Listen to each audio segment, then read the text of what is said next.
A'udzubillahiminasyaitonirrajim. Bismillahirrahmanirrahim. Assalamualaikum warahmatullahi wabarakatuh. Saya Dr. Haryanto, salah satu guru pengajar mata pelajaran ekonomi di SMA 1 Sediang, Kabupaten Indramayu, yang pada saat ini akan melaporkan video pembelajaran tentang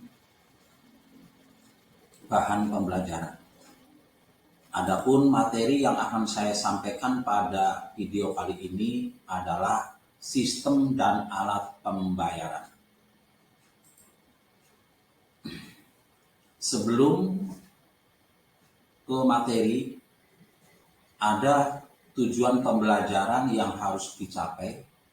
Dengan mempelajari bab ini, peserta didik diharapkan mampu menjelaskan pengertian dan komponen-komponen yang membentuk sistem pembayaran, dan yang kedua, peserta didik dapat menjelaskan evolusi sistem pembayaran.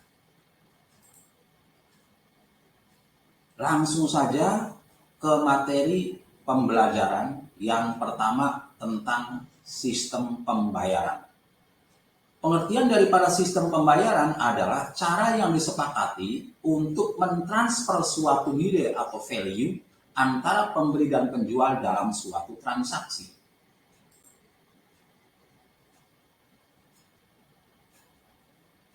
Yang berikutnya adalah komponen yang membentuk sistem pembayaran. Komponen-komponen yang membentuk sistem pembayaran diantaranya adalah yang pertama alat pembayaran atau yang sering disebut dengan payment instrument.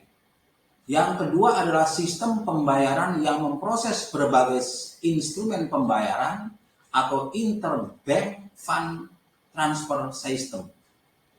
Yang ketiga adalah lembaga yang memproses sistem pembayaran atau payment system operators.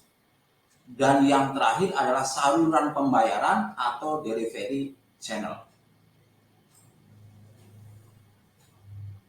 Peran sistem pembayaran dalam perekonomian. Peran daripada sistem pembayaran dalam perekonomian diantaranya adalah yang pertama, menjamin kelancaran pasar sebagai tempat transaksi. Yang kedua, memungkinkan terjadinya spesialisasi produksi.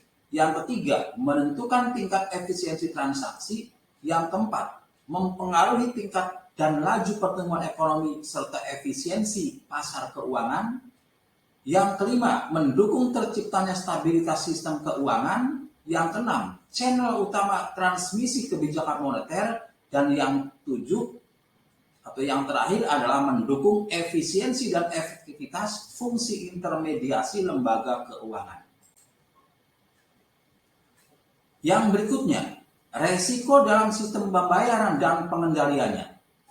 Sistem transfer dana elektronik tergantung pada kendala jaringan komunikasi. Jadi lancar tidaknya sistem transfer dana itu tergantung daripada jaringan komunikasinya. Jaringan komunikasi yang kurang baik dapat menimbulkan resiko operasional. Gangguan operasional berpotensi memperlambat mekanisme settlement dana.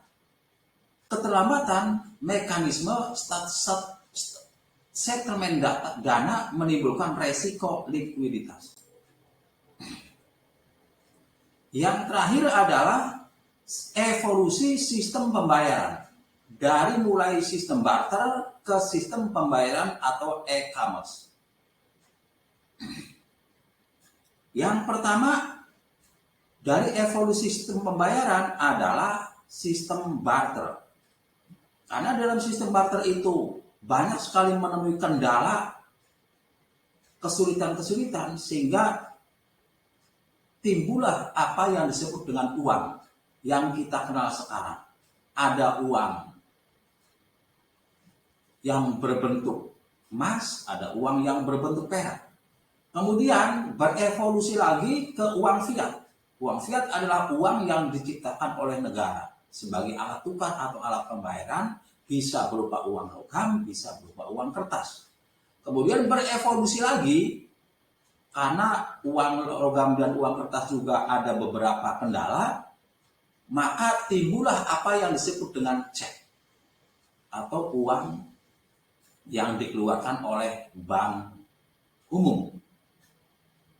Kemudian Ada juga yang berbentuk e-money, bisa berbentuk kartu, yaitu ATM, kemudian e-tol, kemudian kartu debit, kartu kredit, dan lain sebagainya. Seperti yang banyak sekali terjadi yang digunakan pada zaman sekarang. Itulah beberapa materi tentang alat pembayaran. Terima kasih atas perhatiannya. Mohon maaf bila ada kekurangan. Bila ditaufiq wa hidayah. Wassalamualaikum warahmatullahi wabarakatuh.